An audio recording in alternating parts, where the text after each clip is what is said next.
Today's service is our first in the Meaning Making in Liminal Times project. For those of you who might not be familiar with the word liminal, synonyms for that are transitional, threshold, in-between time. This is a project that allows 17 congregations across Canada to explore important questions together through worship and conversation, and it is being sponsored by the Saskatoon Unitarians. It also allows us to experiment with alternative ways of doing church and with deepening our relationships and sharing resources with our Canadian UU community across the country. We'll begin our worship this morning now, and I ask you to settle back, and we will enjoy the prelude that Jane will play, and it will be followed by our gathering words in the form of a video.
If I could choose just a single element of the traditional teachings that we're called to pick up, it would be the teachings of the honorable harvest, which were taught us by the plants, who give us everything that we need. It's a covenant of reciprocity between humans and the living world, a very sophisticated ethical protocol. One of the first steps of the honorable harvest is to understand that the lives that we are taking are the lives of generous beings, of sovereign beings. And in order to accept their gift, we owe them at least our attention. To care for them, we must know what they need. And at the very minimum, we should know their names. And yet, the average American can name over 100 corporate logos and 10 plants. Is it a surprise that we have accepted a political system that grants personhood to corporations and no status at all for wild rice and redwoods? The protocols for the Honorable Harvest are not really written down, but if they were, it would look something like this. When you get to the woods, you don't just start grabbing everything in sight. We're taught never to take the first plant that you see, and that means you'll never take the last. This is a prescription with inherent conservation value. And then if we encounter another plant, we ask permission. I've always been taught to address that plant, to introduce myself and tell it what it is that I have come for. If you're going to take a life, you have to be personally accountable for it. I know there are places where if you talk to a plant, they think you are crazy, but in our way, it's just good manners. If you're going to ask, you have to listen for the answer. You can listen in different ways, pragmatically, intuitively. Look around, see whether those plants have enough to share. And if the answer is no, you go home. For we remember that they don't belong to us. And taking without permission is also known as stealing. And the Honorable Harvest counsels that we also take in such a way that does the least harm and in a way that benefits the growth of the plant. Use everything that you take. It's disrespectful of the life that's given to waste it. The next tenet of the Honorable Harvest is to share it with others, human and non. The earth has shared generously with us, so we have to model that behavior in return. And a culture of sharing, we know, is a culture of resilience. Plant gatherers often leave a spiritual gift behind, but it can also be a material gift. Weeding, caretaking, spreading seeds, helping those plants to flourish. We give songs, we give ceremony, we give our respect, we give fertilizer. Every breath that you take is a breath that was made for you by plants.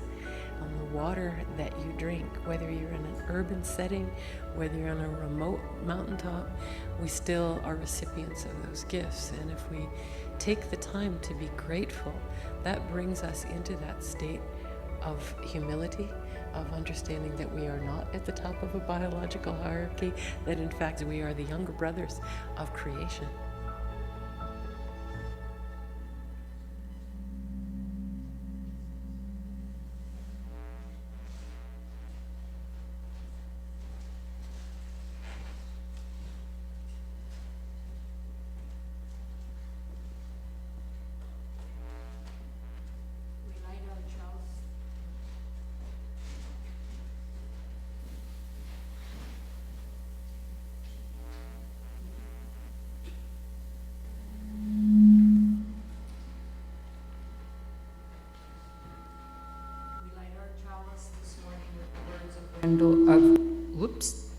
We light our chalice this morning with the words of Richard Fuchs.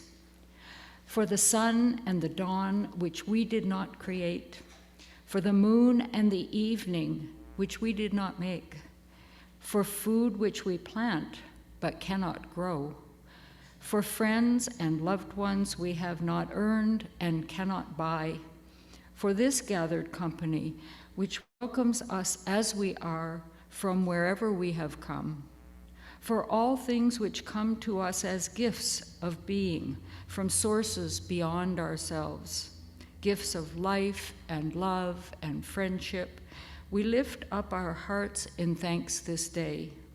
We light our chalice of gratitude that gathers us, illuminating these and so many other blessings.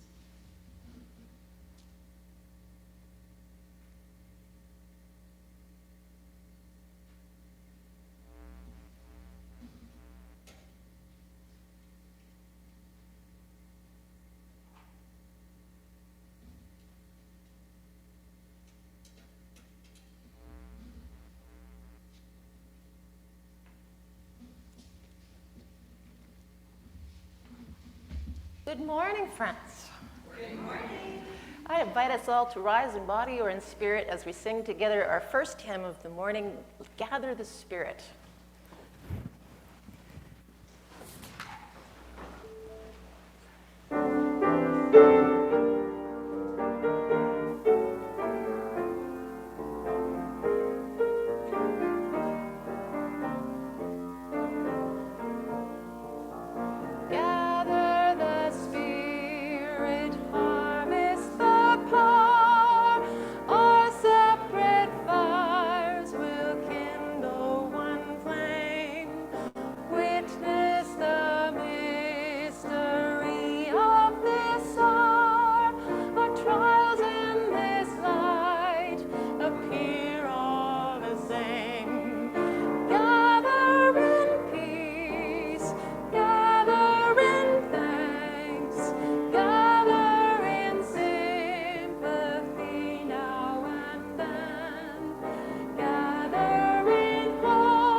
Giving Thanks, a Native American Good Morning Message by Chief Jake Swamp, illustrated by Irwin Printup Jr.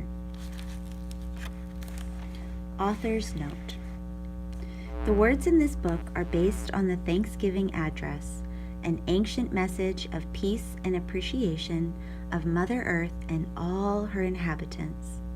These words of thanks come to us from the native people known as the Haudenosaunee, also known as the Iroquois or Six Nations, comprised of the Mohawk, Oneida, Cayuga, Onondaga, Seneca, and Tuscarora. The people of the Six Nations are from upstate New York and Canada. These words are still spoken at ceremonial and governmental gatherings held by the Six Nations. Children, too, are taught to greet the world each morning by saying thank you to all living things. They learn that, according to Native American tradition, people everywhere are embraced as family. Our diversity, like all the wonders of nature, is truly a gift for which we are thankful. To be a human being is an honor, and we offer thanksgiving for all the gifts of life. Mother Earth, we thank you for giving us everything we need. Thank you, deep blue waters around Mother Earth, for you are the force that takes thirst away from all living things.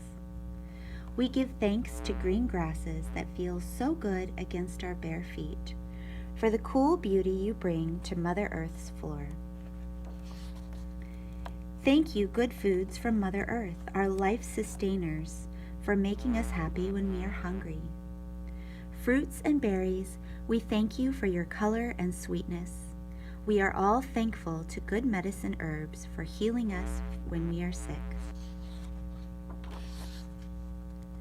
Thank you, all the animals in the world, for keeping our precious forests clean. All the trees in the world, we are thankful for the shade and warmth you give us. Thank you, all the birds in the world, for singing your beautiful songs for all to enjoy. We give thanks to you, gentle four winds, for bringing clean air for us to breathe from the four directions.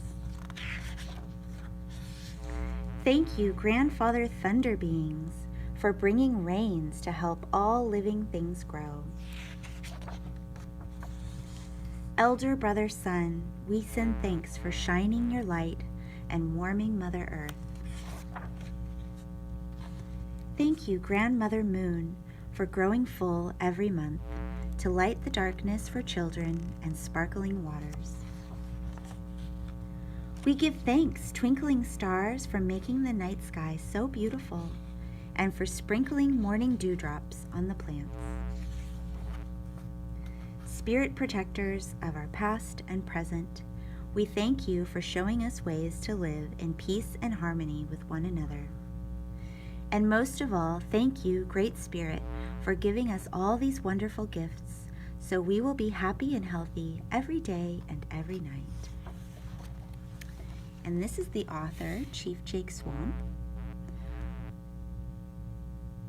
And this is the illustrator, Irwin Printup Jr. All right, I hope you enjoyed that story.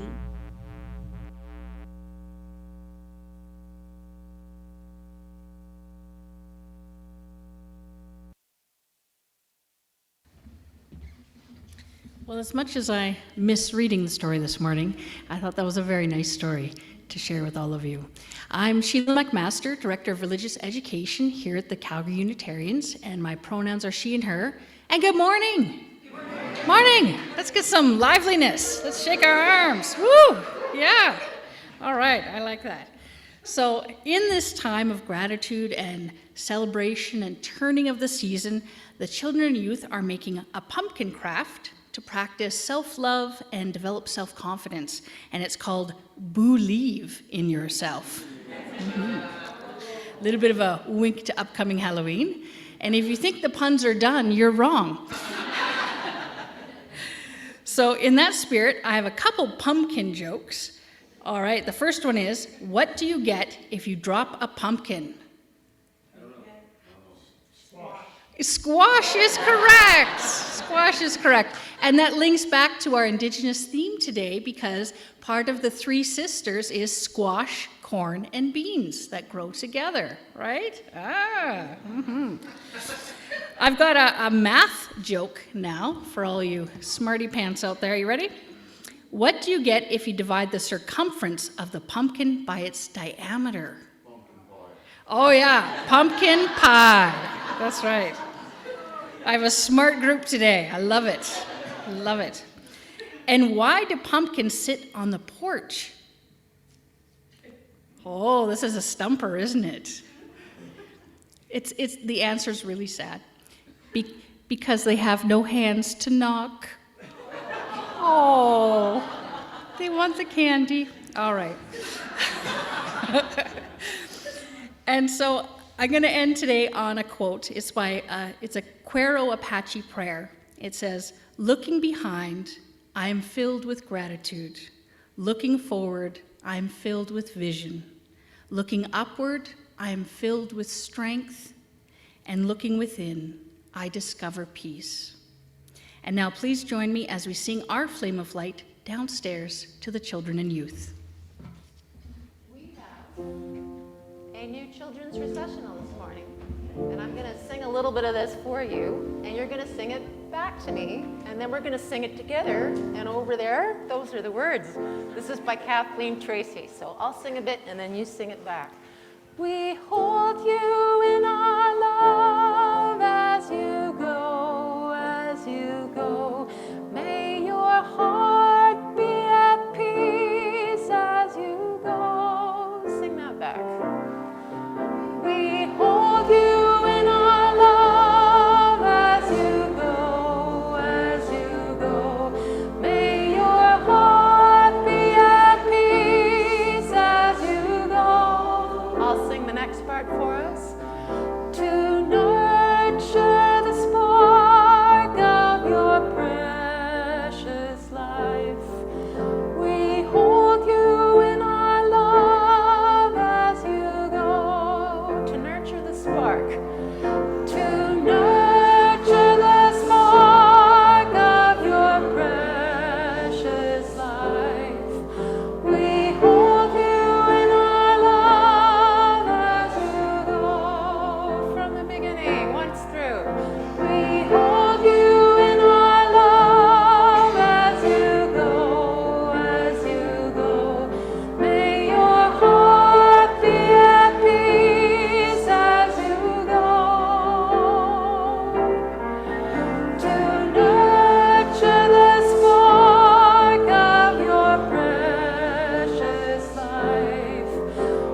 We light candles each week to acknowledge that we come together seeking community.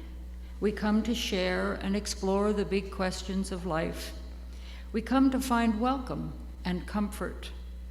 We come together to share the events of our lives and to deepen our connections with each other. We acknowledge that we have much to be grateful for. Small things like richly colored fall leaves or the smile of a friend, or the flowers that grace our chalice table that were gathered from the Horgan's garden. And we have larger events, special occasions, new additions to our family. One of our greatest joys as a community is to welcome new folks among us. Do we have any visitors with us today? Do we have any new folks? Welcome, welcome. We're very happy to have you with us. Please do join us for coffee after the service. We happen to have lots of goodies today. And come and join us, and let's have some conversations and get to know each other a little better. So we light this candle of joy for all that we are grateful for today.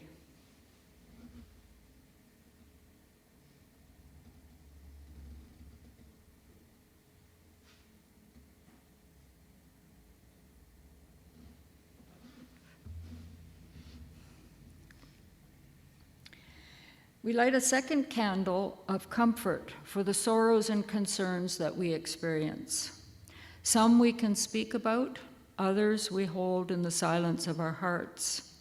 May being in this beloved community soothe the pain, bring solace to the heavy heart, and be witness to difficult transitions.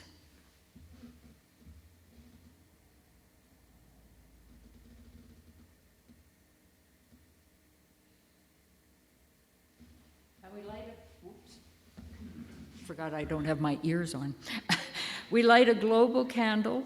In the midst of all the conflict and chaos, may it be a beacon calling humanity to compassion, respect, and generosity.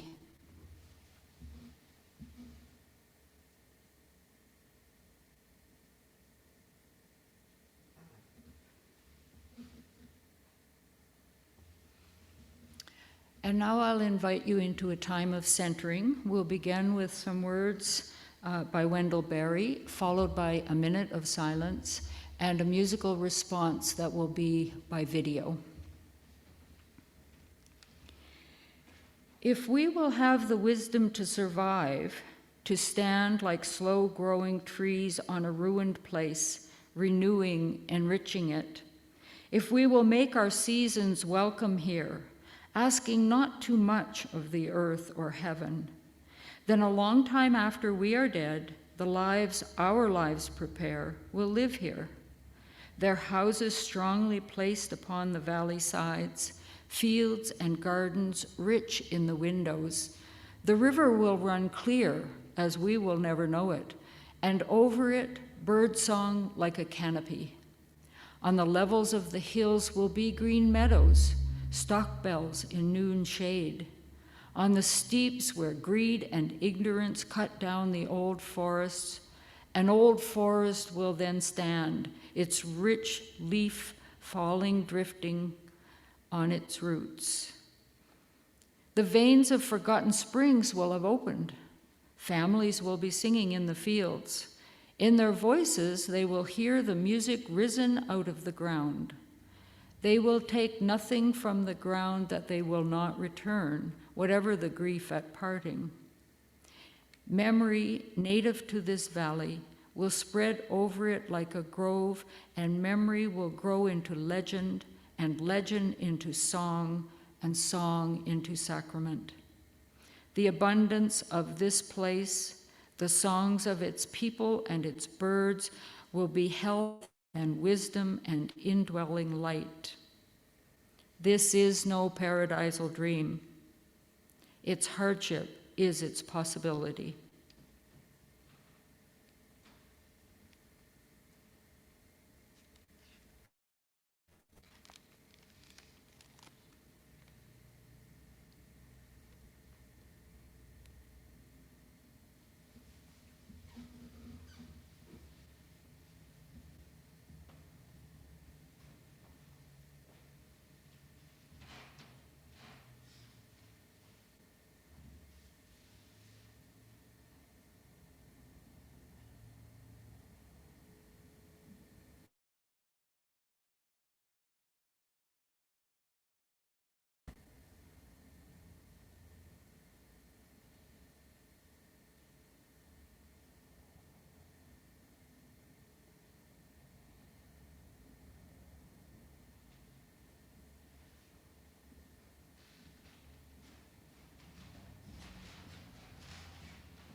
Now down by the water, she told me I am the soil's daughter. And although I look just like my father, my roots, they extend much farther.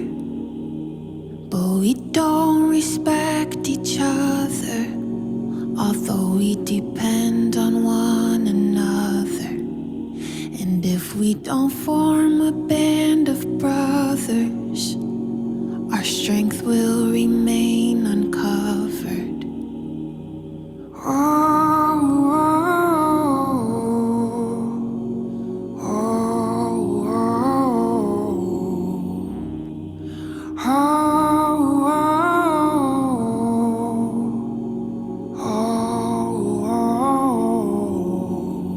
We are the echoes of those before us, and all our stories, they form a chorus.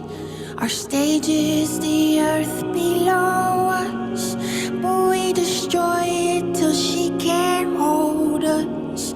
So let us travel into the forest to see without it, then there is no us.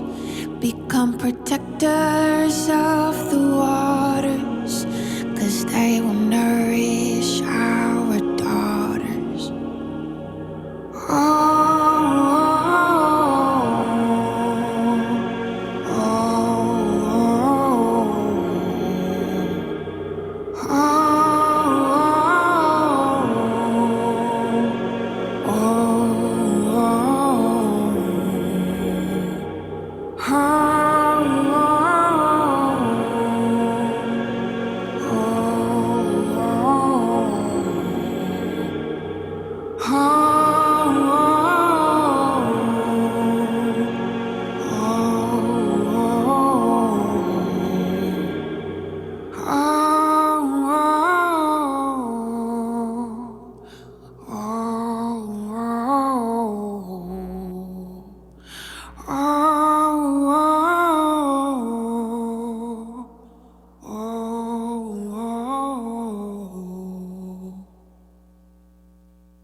The Sunday service was developed collaboratively. After the publicity material was created, Reverend Deborah Falk heard Reverend Daniel Weber preach in Toronto. Their ideas were so complementary that Reverend Deborah invited Reverend Danielle to participate in this service. So today we introduce two speakers for our reflection. They are well known to many of us at Calgary Unitarians. Reverend Danielle Weber was our student minister and was ordained here by the Unitarian Church of Calgary, our first ordination.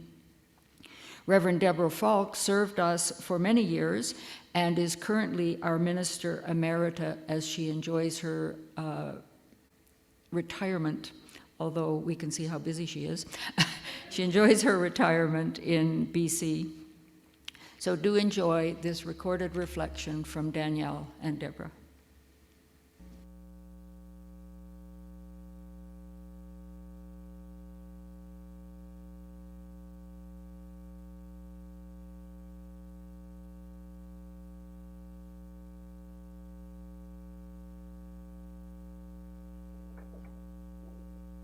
Good morning, everyone. I would like to start my reflection with deep gratitude to Reverend Deborah. Thank you so much for asking me to participate in this incredibly meaningful service and project. A few weeks ago, I was having a conversation with my father about one of the jobs he was on. He's been driving buses for wine tours here in the Okanagan Valley. The British Columbia Christmas Tree Association was coming to the Okanagan, and they asked my dad's company to take them on a tour of some of the farms in the area, as well as for a wine tour. In conversation with these farmers, my dad discovered that they only harvest a maximum of 10% of their entire crop on any given year. Some of these farmers have 500,000 trees on their land, but they would never harvest more than 10%. How could they? Next year's trees would be too small if they harvested everything in the same year. The teachings that are shared in the Honorable Harvest have been popping up everywhere in my life recently. And I'm not sure I would have seen them if intertwining together so eloquently if I did not have this framework and the concepts of generosity that are shared in Robin Wall Kimmerer's book, Braiding Sweetgrass. I am a settler here in Canada. My ancestors come from England and Scotland 4 and 5 generations ago. My Weber ancestors settled land in Manitoba. They were farmers who were given stolen land by the Canadian government to farm and help create industry and community outside of what is now called Winnipeg.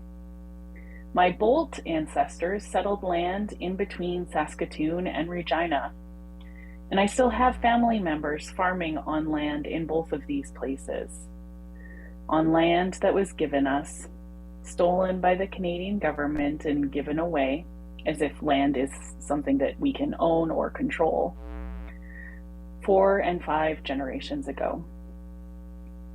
When I was listening to some of the stories that my grandfather and my mother were telling me about these times on the land, of living on the land, I was amazed and I'm awed because the practices that they had are not the practices I see or hear about now. Before my grandfather died, he told me about practices that his family had in the 40s and 50s. He told me that they belonged to a cattle share with neighboring farms. Every 2 months, one of the farms would donate a cow to be butchered so that all 6 families were able to feed together with one animal. This would allow them all meat year-round. The practices of reciprocity, of coming together to share the harvest and the hunt, was a survival mechanism for them.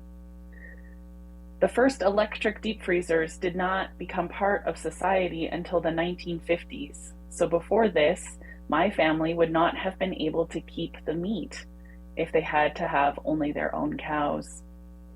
They needed to share the surplus in order to use all of the product with little waste. Similarly, my mom told me that one of her jobs on the farm was to pick the bugs off of the potato plants and feed them to the chickens.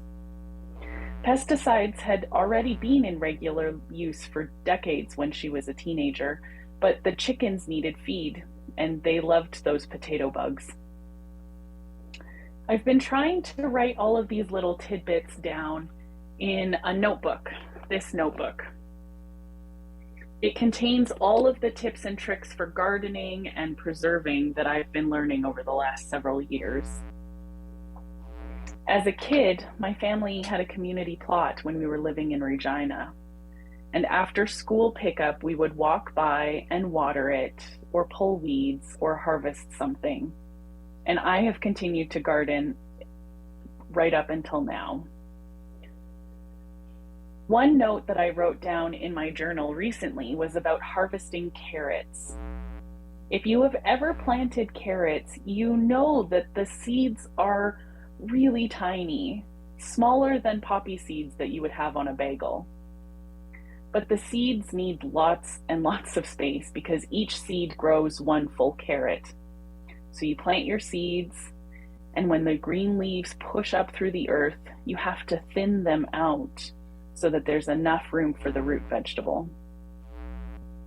We let those seeds, those tiny carrot seeds, plant, and then we pull out to thin the row, and those little thin plants die. Because what else are you going to do with them? They are too tiny to eat. But someone shared with me that if you wait until you start to see the root push up against one another, with all of the carrots bundling together like this, when they're visibly so close that it would hamper their growth, that's when you thin your carrots. Do it when they are bigger, because then you can put the carrot into a new spot. It's big enough to be replanted, and it will continue to grow when there is more room. My little notebook helps me remember that I need to be accountable to the life I'm taking, that I need to ask for permission before taking it. Hey, little carrot, are you ready to be eaten yet? Or should I replant you in more space? I'm doing my best to abide by the answers. It's also my new phone, as Trapper Lionel calls it in Braiding Sweetgrass. Loading data into our bush computers, all of the details of our harvest and honorable practices. Another piece of information that's been bombarding me recently has to do with the compensation for work and the value of our time as people and as employees of companies. I'm hoping that most people listening now will know who Warren Buffett is, an investor, a philanthropist, and the CEO of a company called Berkshire Hathaway. Additionally, Forbes magazine has listed him as the 5th richest person in the world. The amazing thing that I found out recently is that Berkshire Hathaway has one of the smallest ratios when you compare the CEO to the median wage of the company. An article published in May of this year stated that Buffett's annual salary at Berkshire Hathaway is $100,000, and the average salary at his company is $54,000. So that's a ratio of 2 to 1, almost 2 to 1. Imagine how different our world would be if the other billionaires were to share their riches in the same way. Another example is Elon Musk. He is the 2nd richest person in the world, and he's the CEO of Tesla. His salary ratio is 1 to 40,569. Robin Wall Kimmerer's Honorable Harvest speaks to this concept by saying, never take the first, never take the last, only take what you need. I don't think billionaires need a salary ratio of 1 to 40,000 in order to maintain their lives. One of our UU hymns states, "Our world is one world. Its ways of wealth affect us all. The unspoken principles that have been instilled in our society are actively causing harm. The knowledge of the land, the knowledge that the land is able to remember, but it has been forgotten by people." Kimmerer says, the choice is between 2 paths. The first, a deadly road of materialism that threatens the land and the people. And the second, the soft path of wisdom, respect, and reciprocity.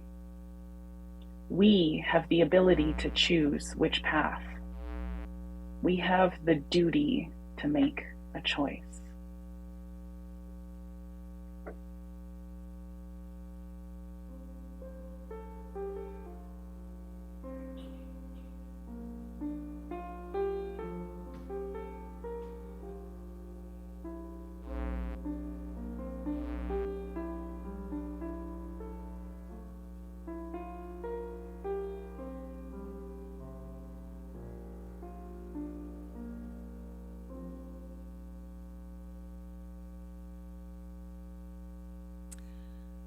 Our world is one world. The thoughts we think affect us all, as do our choices. I'm setting my intention to follow the soft path of wisdom, respect, and reciprocity. And it is a journey. Since last spring, well, late February, early March, so spring for some of us in Canada.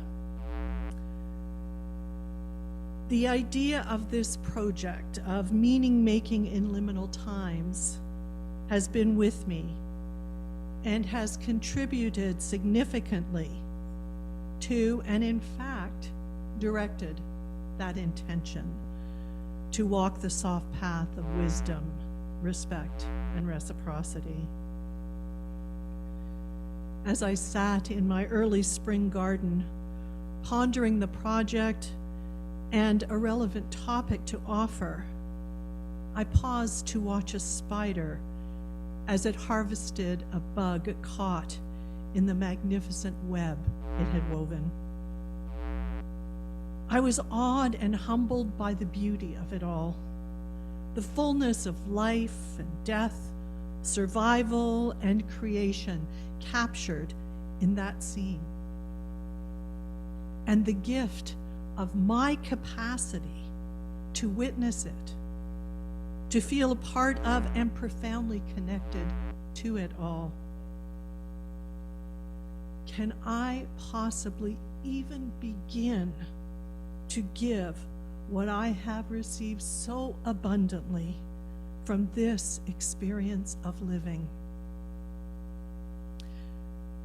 While I didn't know at the time where it would take me, that moment and the thought inspired the title I chose, Can We Give What We Get?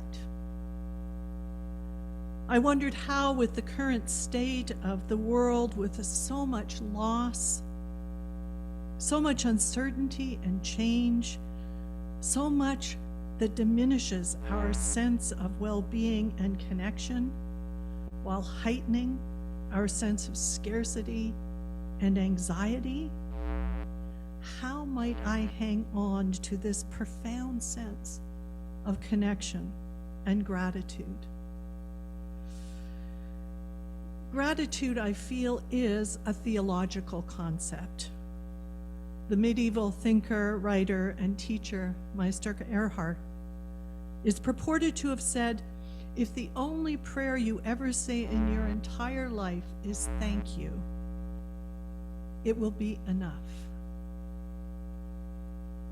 Gratitude has gotten me through a lot of difficult times. My personal theology that I had to articulate as a requirement in seminary 20 years ago used the yin and yang symbol, with gratitude being the yin, the inward, the receptive force, and generosity being the yang, the external, the outward, the active force in a theological framework. And this theology has held me well. It has been expansive enough to embrace me through the years, both in my own life and in the changing world around me, until now.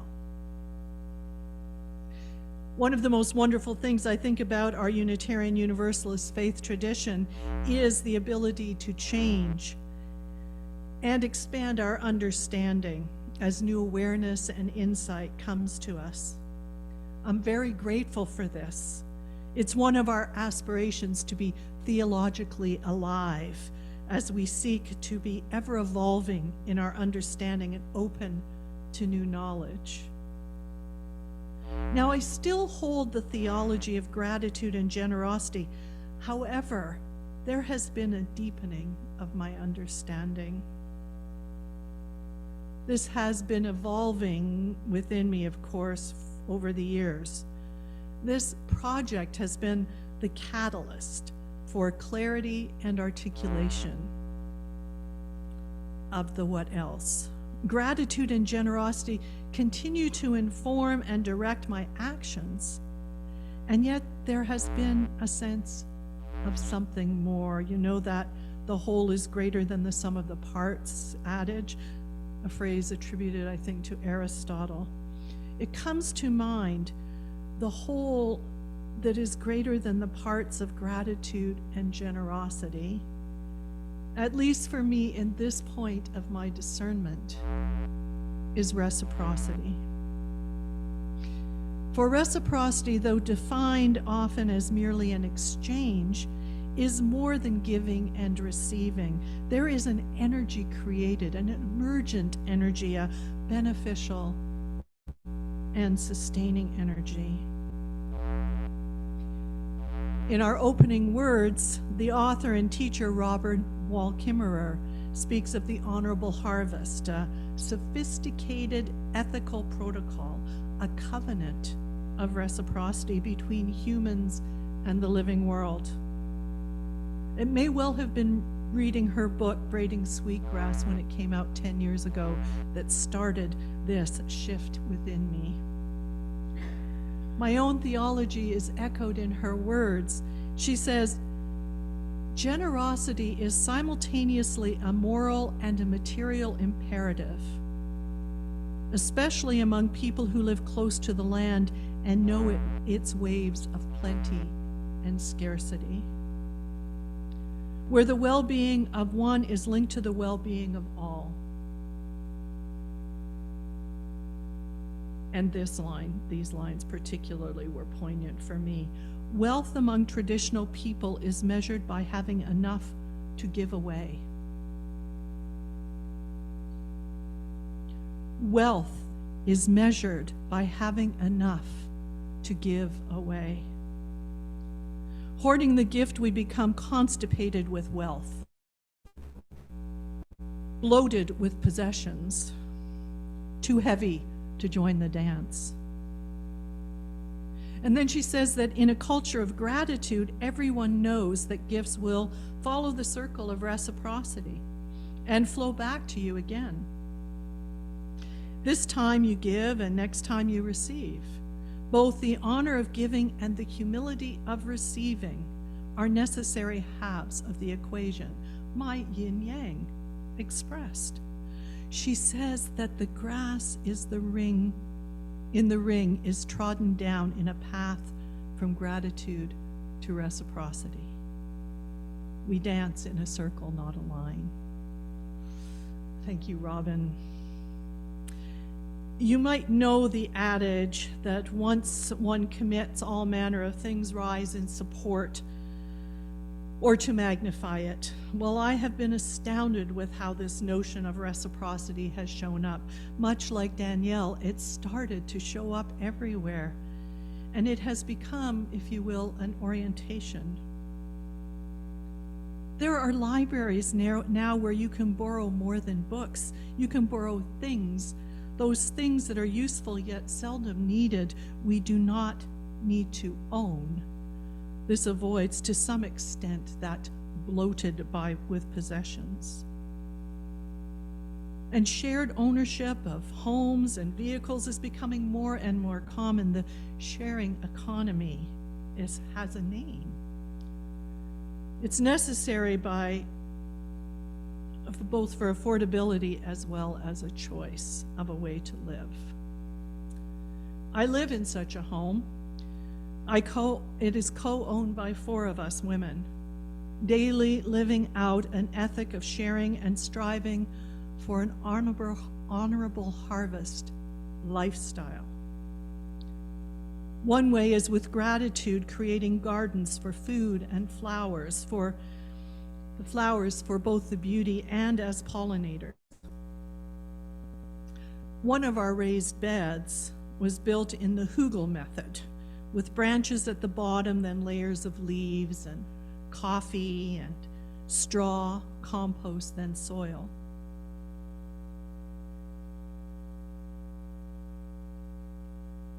It had unintentionally become home, or perhaps a 5-star resort for rodents, who happily lived amongst the branches at the bottom, tunneled up through the layers to munch on ripe tomatoes. So this has led us to consider modifying our crops, and we have joined a local garden exchange. We don't have to grow everything by ourselves, perhaps fewer tomatoes and more flowers to share.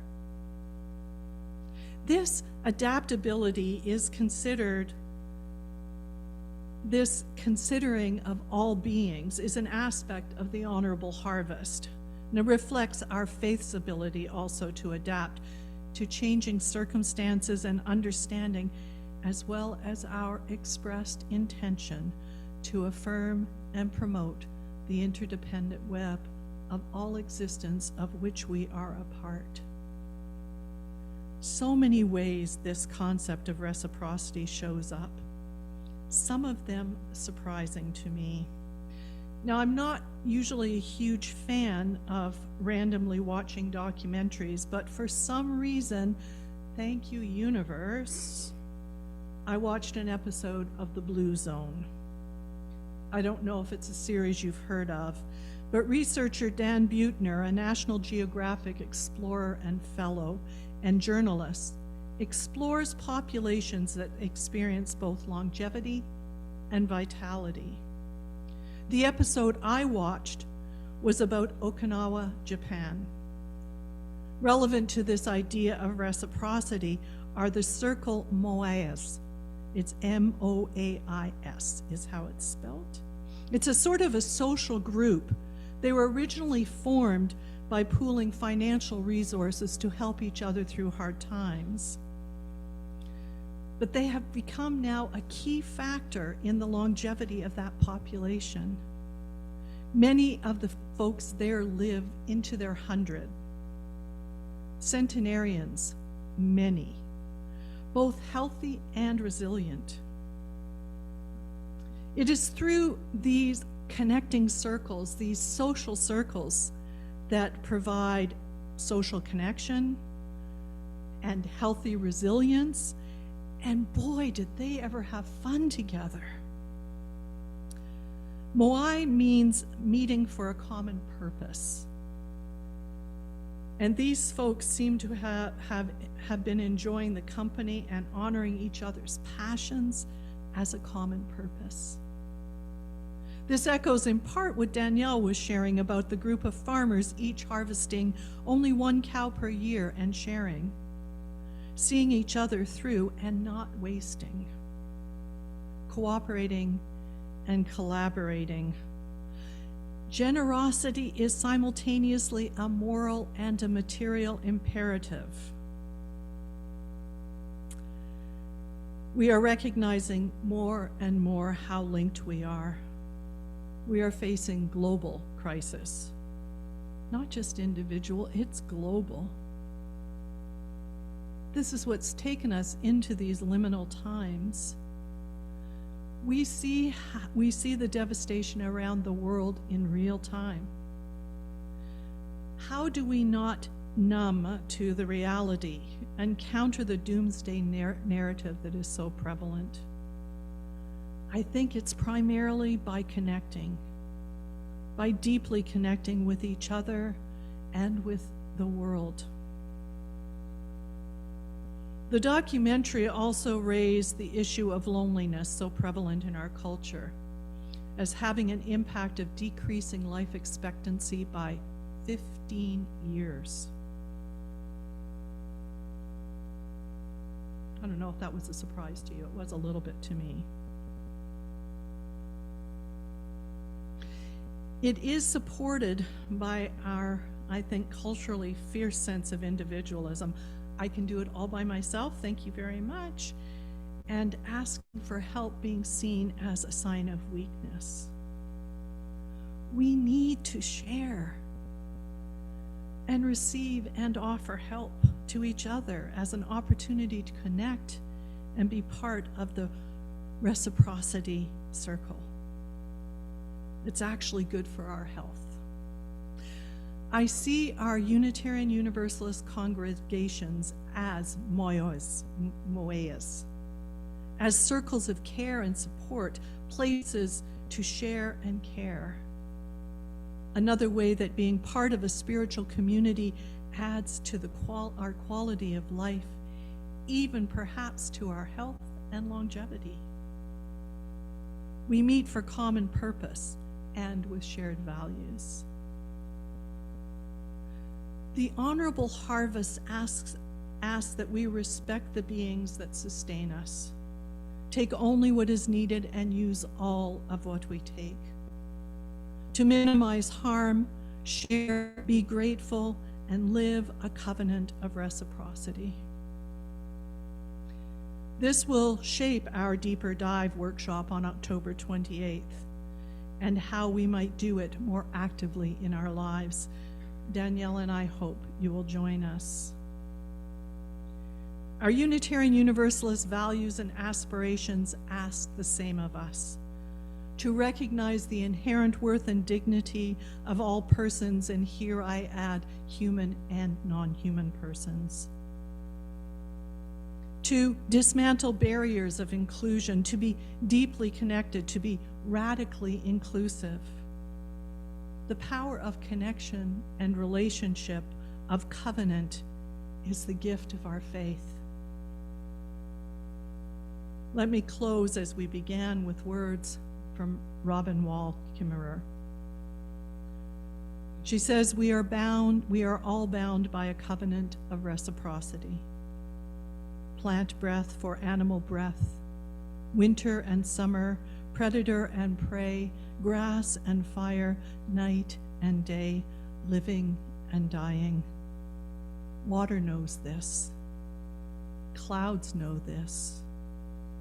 Soil and rocks know they are dancing in a continuous giveaway of making, unmaking, and making again the earth.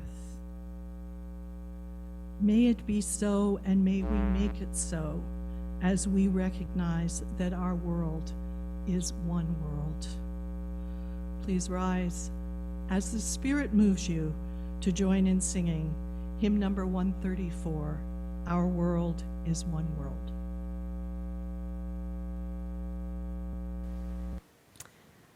It's time to sing. It's time to move. It's time to stretch. I invite us to rise in body or in spirit and sing together, Our World is One World.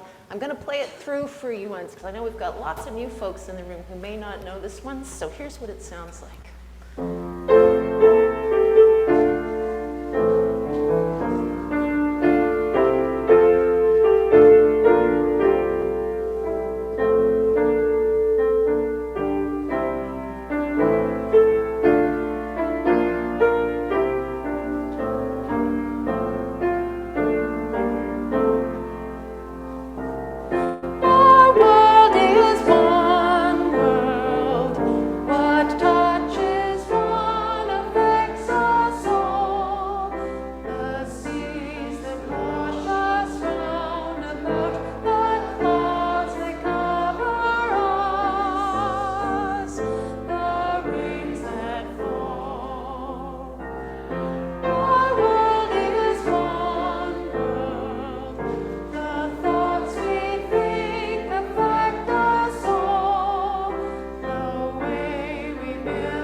And finance the care of our building.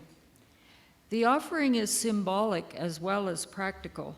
Many of us submit those pledges by automatic bank transfer or monthly checks to the church. We can give on the website. We can send pledge by email. We can even use our phones during the service. Much of our giving is quite private. But we pass the baskets during our worship service to make a community expression of thanks for the blessing of abundance, to visibly bring in the offering at this cherished hour of our service. Our offering says that the act of giving is as important and essential to our spiritual well-being as anything else we do here on a Sunday morning. We share our abundance with others, and our For Others recipient this month is Calgary's Rainbow Railroad Station. There's some information on the slide about them. The offering will now be taken.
Our Reciprocity Blessing by Reverend Deborah Falk. May the circle of giving and receiving be unbroken, with mutual sharing at the center. With this knowledge, we practice the art of reciprocity. As you freely give, in humility receive, may abundance be created. May the kindness you offer in deeds big and small echo through time, touch many, inspire all. And when you receive, with gratitude may it be, a reminder of the love that taking be a guide in this delicate web of life where we all reside. As you share your gifts, what's given in return, may reciprocity be a blessing, a lesson, a way to discern. Before we extinguish our chalice, I invite you to coffee. For those of you who are with us on Zoom, you can find the link to the coffee room in your chat. Please do join each other in the chat rooms and have some conversation. For those of us here, we will head for Wickenden Hall, where all the treats are, and lots of hot coffee and tea. We extinguish the chalice. May its light and warmth be carried in our hearts as we go out into the world to live our UU values.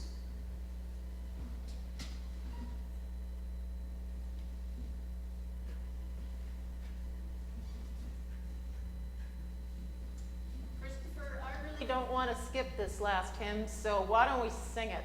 Let's do it. I invite us all to rise in body or in spirit, please, and we are going to rock this one. This is called Love Will Guide Us.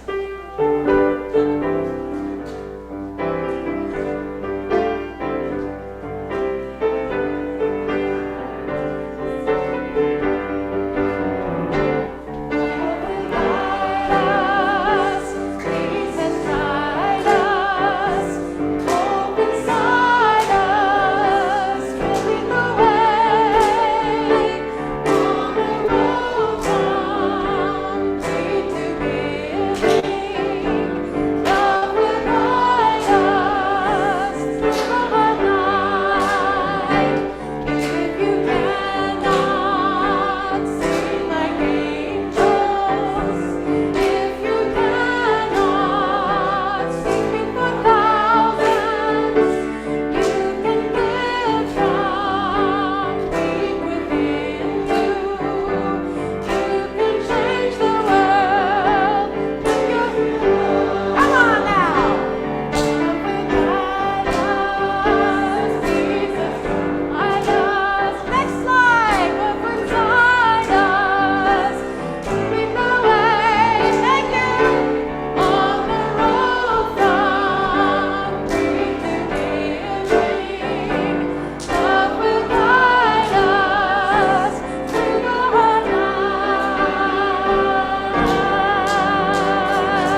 have fun.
I still, the other one's like